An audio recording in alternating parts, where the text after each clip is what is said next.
सच कहा गया है भाई, बाप बड़ा ना भाई, सबसे बड़ा रुपया। आज ये दिखने मिल रहा है सावित्री के ब्लॉग में। सावित्री आज बता रही थी, मेरे पास दिमाग नहीं है, मुझे कुछ समझ में नहीं आता है, मुझे इस घर में कोई डिसीजन लेने को नहीं दिया जाता है क्योंकि सभी बड़े हैं, माँ है, हस्बैंड है, मेहमान हैं और मेरी दीदी है। यही लोग जो भी होता है डिसीजन करते हैं। मुझे लोग बोलते हैं कोई समझ नहीं है, तो इसलिए मेरा कोई पूछता भी नहीं, किसी बात के लिए हमारा कोई डिसीजन नहीं चलता है। आज सावित्री बता रही है कि हम लोग घर लेने वाले थे तो हम लोग एक साथ रहते, ऊपर दीदी रहती, नीचे मैं रहती, यही मेरा बोला गया था शादी के समय। तो मैं पूछती हूँ, जब तुम्हारी शादी हुई थी, तुम शादी करके आई थी, तो जिस घर में तुमको लाया गया था तो ये प्लानिंग पहले से क्यों नहीं था? तुम्हारे पति पहले से क्यों नहीं रहते थे तुम्हारी दीदी के घर में, यानी तुम लोग एक साथ क्यों नहीं रहते थे? तब तुम लोग अलग अलग क्यों रहती थी, ये बताओ। तुम्हारे आने से सारा कुछ चेंजिंग होना था, पहले से भी तो कुछ होना था, ये बताओ सावित्री। और तुम अपने घर में हमेशा सारे डिसीजन खुद लेती थी, सारे घर का काम खुद करती थी, बड़े बड़े डिसीजन तुम लेती थी। तुम्हारा भाई को तो कुछ नहीं आता था, सनातन को, तुमसे वो पूछ पूछ कर करता था। तो वहाँ तुम बड़ी थी और यहाँ आ गई हो तो यहाँ तुम छोटी हो, पर तुम्हारी कमाई छोटी नहीं है, तुम्हारा जो पैसा है वो कमाई नहीं है छोटा, उसके बारे में नहीं सोचती हो। खैर छोड़ो, वो तेरा प्रॉब्लम है। दूसरी बात है, तुम्हें कितने सारे कीड़े काटे, तुम्हारे बच्चे को भी कीड़े काटे। तुम बोलती रह गई मुझे कहीं भी चंद्रपुरा ले चलो, नागपुर ले चलो, दूसरे का घर में ले चलो, हमको कहीं शिफ्ट करो, पर तुमको तुम्हारा गणेश जी कभी तुमको शिफ्ट नहीं किया। डॉक्टर के पास ले गया, इस डॉक्टर के पास, उस डॉक्टर के पास, आज वहाँ कल वहाँ, मंदिर, ज़्यादा कष्ट हुआ तो मंदिर चलो, इस तरह कर कर के तुम्हारा ज़िंदगी वो चलाते चला गया। और तुम जाती थी, हर दिन बोलती थी मेरा देखिए सूटकेस पैक है, मुझे या तो मायके पहुंचा दो, या मायके जाने दो, या कहीं मुझे डेरा लेकर रख दो, दूसरे घर में जब कीड़ा का आतंक ख़त्म हो जाएगा तो हमें फिर ले आना। चलो वो बातें समझ में आती थी, पर मुझे तो लगता है तुमसे ज़्यादा कीमती तुम्हारा गाड़ी है, वो भी कमा कर तुम ही खरीदी हो। तुम्हारी और तुम्हारी बेटी से ज़्यादा कीमत तुम्हारी गाड़ी की है।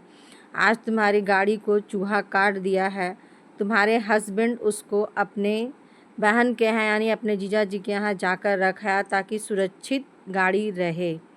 तो एक बात बताओ, गणेश जी गाड़ी के लिए सुरक्षित सोचें कि वहाँ पर प्रोटेक्शन मिलेगा, सुरक्षित रहेगा, चूहा नहीं काटेगा। जब तुम लोगों को इतना काटा जा रहा था कीड़ा, इतना बुरी तरह से आतंक मचाए हुए था तुम्हारे घर में, तुम्हारी छोटी सी बच्ची कितनी प्यारी है, कैसे उसके अंदर थोड़ा भी रहम नहीं आया उस बच्चे के लिए। इस तरह का बाप तो हम जीवन में नहीं देखे हैं। होता है, बाप होते हैं, बहुत सारे घटिया बाप होते हैं, मिडिल क्लास में इस तरह के नहीं होते हैं जो अपनी बच्ची का कष्ट को नहीं देखेगा। वो अपनी बेटी का भी कष्ट नहीं देखा। जिस तरह गाड़ी को अपने दीदी जीजा जी के यहाँ जाकर मेहमान के यहाँ पहुँचा दिया, क्या तुमको 1-2 महीने के लिए वो पहुँचा नहीं सकता था अपने दीदी जीजा जी के यहाँ? जब तुम लोग एक साथ रहने वाली थी तो तुमको 1-2 महीने के लिए, मानो 30 डे के लिए ही, 30 दिन के लिए भी तुमको जीजा जी और दीदी जी साथ में नहीं रखते? तुम्हारे बच्चे, तुम सेफ रहती। जब उन्हीं लोग का डिसीजन से तुम्हारा घर चलता है तो तुम लोग उसके पास तुम क्यों नहीं गई? क्यों नहीं तुम अपने बच्चे को ले गई? एक छोटी सी बच्ची को कितना कष्ट दी हो तुम लोग।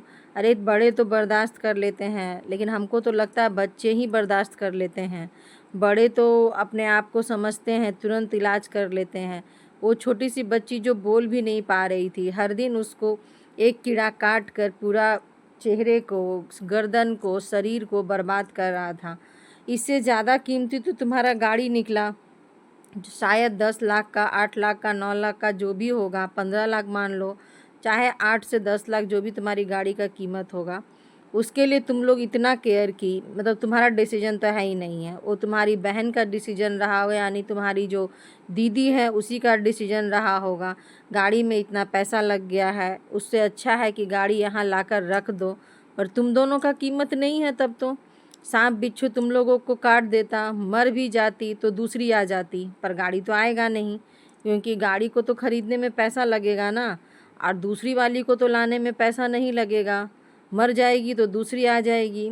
पर तुम अपने हस्बैंड को पूछना, अगर तुम्हें कुछ हो जाता है तो ये कमा कर कौन पैसा देगा? फिर ज़मीन कहाँ से खरीदाएगा, घर कहाँ से बनेगा, और जो 4 चक्का अपनी बहन के यहाँ भेजा है वो कैसे भेजेगा?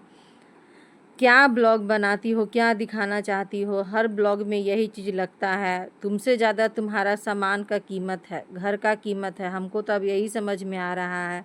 तुम बनाते जाना, तुम्हारी वैल्यू कुछ भी नहीं है बहन, जो भी वैल्यू